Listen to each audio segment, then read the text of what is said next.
안녕하세요. 뉴스에선 전부 다 말해주지 않는 부동산의 비하인드를 알려드립니다. 뉴말부입니다. 드디어 뜨거웠던 날씨가 한풀 꺾이고 있습니다. 아침 저녁으로 확실히 날씨가 선선해졌다는 걸 여러분들도 느끼시죠? 날씨에 변화가 생기듯 뜨겁게 달아올랐던 부동산 시장의 열기도 약간의 변화가 생길 것으로 예상이 됩니다. 그동안 예고해왔던 스트레스 DSR 2단계 조치가 이제 시작됐습니다. 여기다가 최근 들어서 정부가 전방위적으로 대출 쪼이기에 나서면서 시장에서도 적지 않은 영향력이 끼쳐질 것으로 예상이 되는데요. 오늘 영상을 끝까지 시청하시는 분들은 최근 갑작스럽게 시작된 은행권의 전방위적인 대출 틀어막기가 왜 시작됐는지와 과연 이게 어떤 식으로 작동이 되는지, 그리고 이런 시장의 변화가 실수요자들에게 어떤 영향을 끼칠 것인지를 알아가실 수 있게 됩니다. 자, 그럼 오늘의 주제 본격적으로 시작합니다. 먼저 정부가 갑작스럽게 대출기를 옥죄게 된 배경에 대해서 알아보겠습니다. 최근 몇 달간 서울 아파트 시장은 그야말로 폭염의 더위에 견줄 정도로 열기가 뜨거워졌다고 얘기할 수가 있는데요. 한국부동산원에 따르면 서울 아파트 가격은 8월 29일 기준 23주 연속 상승세를 이어갔습니다. 상승폭이 소폭 줄어들긴 했지만 불과 일주일간의 변화라는 점에서 여전히 높은 상승률을 보이고 있고요. 전세 가격 역시 67주 연속 오른 것으로 집계됐습니다. 자치구별로는 여전히 가장 뜨거운 지역으로 꼽히는 성동구가 있죠.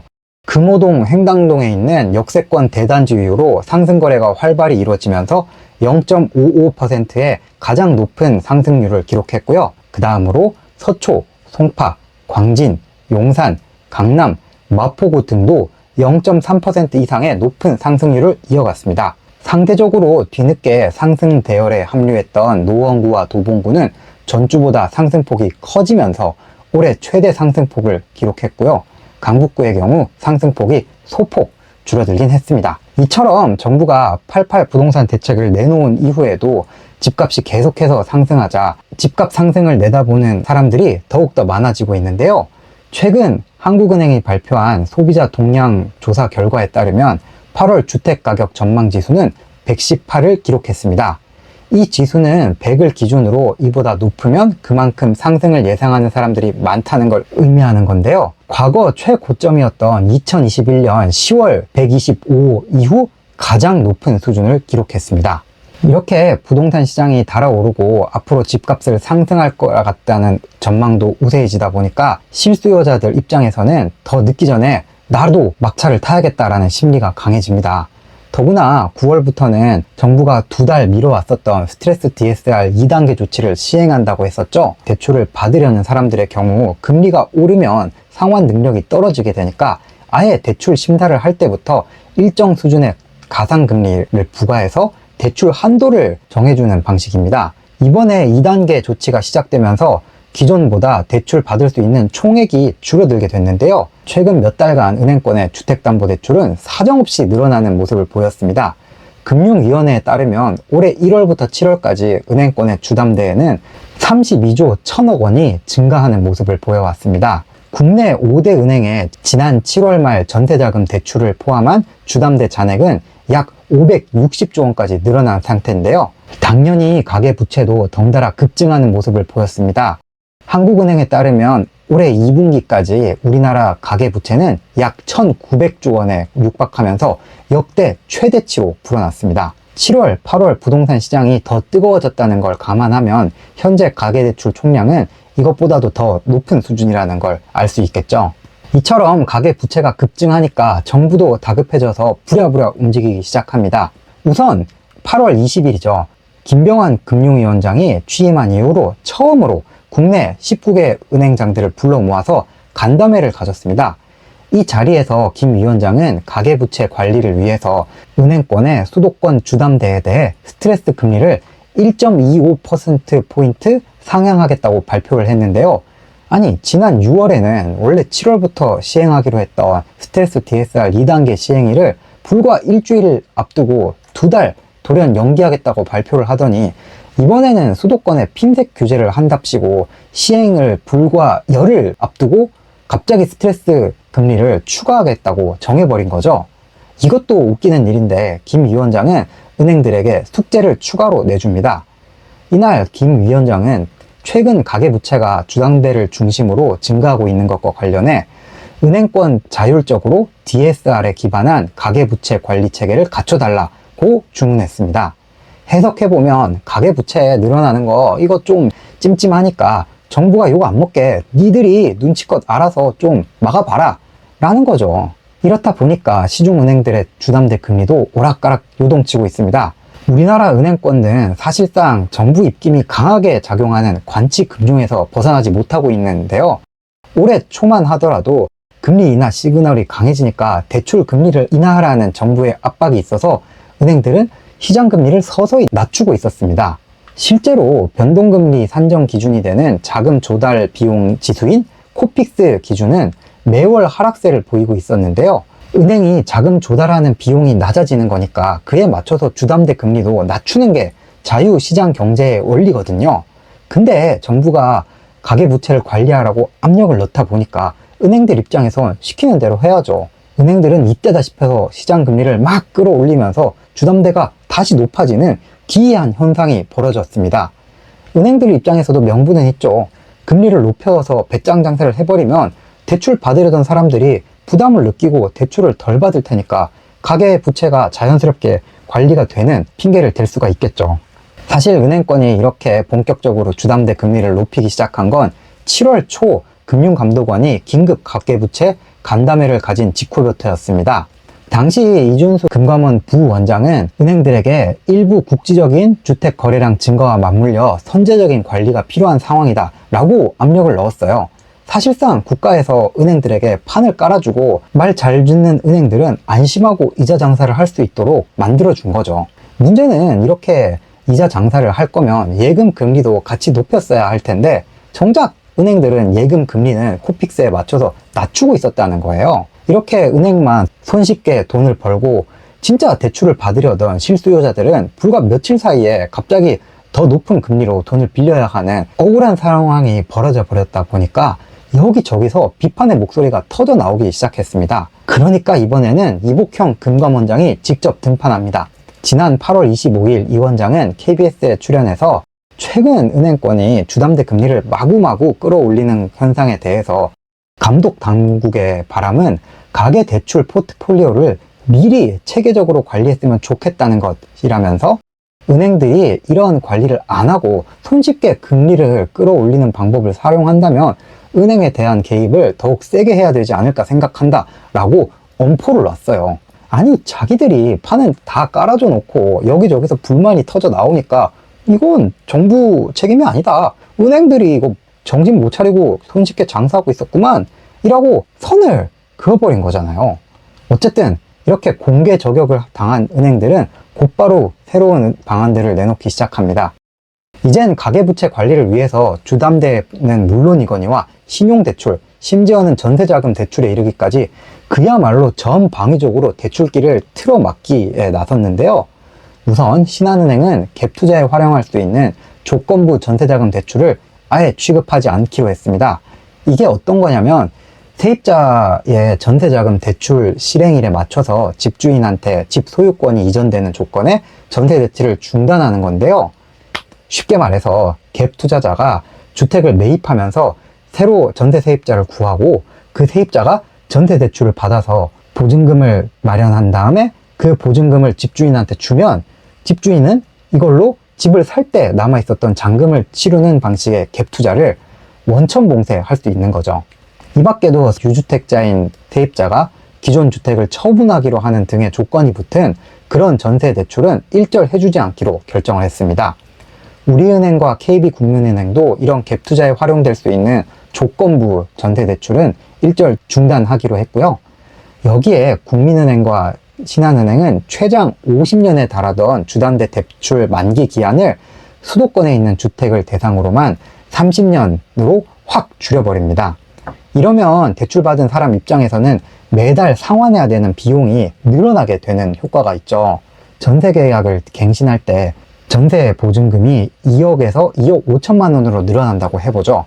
만약에 이 집에서 1억만 대출 받았던 사람이라면 이번에 새로 갱신할 땐 늘어난 5천만 원까지만 대출을 받을 수 있게 됩니다. 기존에는 새로 계약하는 전체 전세금의 80% 한도인 2억 원까지 대출을 받을 수 있었어요. 근데 이제 이게 안 되는 거죠. 이와 함께 신용대출 마이너스 통장의 한도도 최대 1억 5천만 원에서 단돈 5천만 원으로 줄여버렸고요. 여기다 KB, 하나, 우리은행은 생활안정자금 목적의 주담대 대출 한도도 1억 원으로 제한을 해버렸습니다. 이 밖에도 은행들은 주담대를 받을 때 같이 가입해야 되는 모기지 보험을 일절 중단하기로 했습니다. 이 보험이 없으면 소액 임차 보증금을 제외한 금액만 대출이 가능해지는데요. 쉽게 말해 지역별로 서울은 5,500만 원, 경기는 4,800만 원, 광역시는 2,800만 원, 기타 지역은 2,500만 원씩 대출 한도가 줄어들게 되는 그런 효과가 있습니다. 이처럼 불과 한 달여 만에 은행들이 대출 조건이 완전히 뒤바뀌다 보니까 9월부터는 실수요자들의 혼란도 극심해질 것으로 예상이 됩니다. 기존에 매매계약 시점을 잡았던 사람들은 기존 대출 심사가 엄청나게 빡빡해졌고 잔금 일정 등도 완전히 꼬여버릴 수도 있죠. 은행들이 이렇게 대출길을 갑자기 막아버리니까 다급해진 사람들은 우회 경로를 찾아 나서는 중입니다. 아직 지방은행이나 신협, 새마을금과 같은 상호금융권에서는 주담대 금리가 시중은행들보다 낮은 수준을 유지하고 있습니다. 이 때문에 대출 일정이 꼬여버린 사람들 혹은 낮은 금리를 원하는 사람들은 대출을 받기 위해서 지방은행까지 찾아다니는 기현상이 나타나는 중입니다. 여기다 보험사들이 운영하는 주담대 금리도 시중은행들에 비해서 낮은 수준인 걸로 알려졌는데요. 보험사들이 운영하는 주담대의 또 다른 장점은 DSR의 50% 한도까지 대출이 나온다는 점입니다. 시중은행들이 운영하고 있는 주담대는 최고 DSR의 40% 한도까지만 받을 수 있거든요. 여기다가 스트레스 DSR 규제에서도 수도권이나 비수도권이나 차별 없이 동등한 스트레스 금리가 적용이 돼서 한도를 더욱더 높게 설정을 할 수가 있는 거죠. 다만 이런 보험사들은 제2금융권이라는 점에서 대출을 받을 경우에 신용등급이 소폭 하락할 수도 있다는 단점이 있긴 합니다. 하지만 당장 대출이 급한 사람들이라면 충분히 고려해 볼 수 있는 선택지가 될 수도 있죠. 물론 이것도 언제까지 가능할지는 장담할 수 없습니다. 실제로 BNK 부산은행은 8월 초 틈새 상품으로 무려 2.9%의 낮은 금리로 주담대 특판 상품을 출시를 했는데요.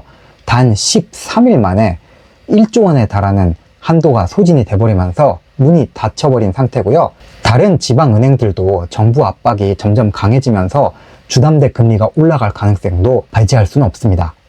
자, 그럼 정리해 보겠습니다. 첫 번째, 정부의 88 부동산 대책이 나온 이후에도 부동산 시장은 여전히 불장을 유지하고 있는 중이다. 두 번째, 부동산 시장의 상승세와 함께 주택담보대출이 늘어나고 있고 가계부채도 역대급으로 올라가면서 금융당국이 부동산 시장을 잡기 위해 은행권에 강력한 압박을 넣기 시작했다. 세 번째, 압박을 받은 은행권들은 불과 한두 달 사이에 주담대 금리를 엄청 끌어올리기 시작했고 이걸 지켜본 금감원에서는 또 이자 장사를 하지 말라고 경고를 했습니다. 이렇다 보니까 은행들은 아예 전방위적인 대출 틀어막기에 돌입해버린 상태입니다. 네 번째, 은행권의 인위적인 대출 규제가 시작되자 상대적으로 정부의 관심이 덜했던 지방은행과 상호금융, 보험사 등의 금리 역전 현상이 발생을 했고 실수요자들은 이쪽으로 빠져나가는 등 혼란이 커지고 있는 중이다. 오늘은 부동산 시장에 갑작스러운 대출길 틀어막기가 생긴 배경과 그게 어떤 내용인지 그리고 실수요자들에게 미치는 영향에 대해서까지 분석해 봤는데요. 이렇게 정부의 지시에 따라서 금융정책이 한순간에 손바닥 뒤집듯 오락오락하는 모습을 보고 있자면 우리나라 금융시장이 여전히 개발도상국 수준에 불과하구나 싶은 생각을 떨칠 수가 없습니다. 특히나 부동산 시장에 대한 중장기적인 전략 없이 무슨 일이 발생할 때마다 땜질하듯이 정책을 내는 건 정말 실망스러울 수밖에 없다고 평가할 수 있는데요. 아니 작년이랑 올해 초만 하더라도 저출산 때문에 나라 망한다고 온갖 특례 대출 퍼주면서 부동산 부양책을 쓸 때는 언제고 불과 몇 개월 지나니까 이번엔 가계대출 관리한답시고 대출기를 다 틀어 막아버렸잖아요. 그러면서 정책 당국은 자기 책임이 아니라면서 은행 탓이나 하고 있는데 과연 이 당국이 뭔가 정책을 낼 때 이게 시장에 어떤 영향을 끼치게 될 건지, 혹시나 피해받는 실수요자들이 발생하지는 않을 것인지, 이런 고민을 과연 하긴 하는 것인지까지 의심이 들 정도입니다. 특히나 이런 땜질식 규제는 시장의 혼란을 가중시킬 수밖에 없다는 점에서 안타까운데요. 당장 매입을 고민했던 실수요자들을 비롯해서 조만간 시작될 가을 이사철을 앞두고 전세 계약이 만료되는 세입자분들 어떻게 할 겁니까? 이분들 중 상당수는 이번 대출 쪼이기에 영향을 받는 분들이 생길 텐데요. 이런 선의의 피해자들이 상당수 발생하지 않을까 심각하게 우려가 됩니다. 어쨌든 여러분들은 이러한 시장의 변화를 숙지해 두시면서 최소한 피해 입는 분들이 없도록 정책 변화를 기민하게 지켜보면서 대응하시면 좋겠고요. 실수요자분들을 위해서 한 가지 팁을 드리자면, 이런 가계대출 관리 차원에서 이루어지는 대출은 보통 연말쯤이면 좀 빡빡해졌다가 해가 바뀌는 연초에는 상대적으로 널널해지는 경향이 있습니다. 은행들도 장사를 해야 되다 보니까 매년 대출로 어떻게 어느 정도 수익을 낼지 계획을 짜놓거든요. 그에 맞춰서 한도도 정해지기 때문에 이 기준이 새로 세팅이 되는 연초엔 아무래도 한도에도 좀 여유가 생기고, 그렇다 보니까 금리도 빡빡해지지 않을 가능성이 어느 정도 높아집니다. 혹시나 대출을 계획하고 계시는 분들이 있다면 이렇게 시기를 좀 나름대로 조절을 해서 전략적으로 접근해보는 계획을 세워두길 추천드립니다. 혹시나 주변에 조만간 전세 계약 만료를 앞두고 있거나 주담대 대출을 받는 것을 고려하고 계시는 분들이 있다면 오늘 영상을 추천해 주시면 큰 도움이 될 수 있겠죠. 오늘 제가 준비한 영상은 여기까지입니다. 영상이 도움이 되셨다면 잊지 말고 구독과 좋아요 꼭 눌러서 응원해 주십시오. 영상을 만드는데 정말 큰 힘을 받습니다.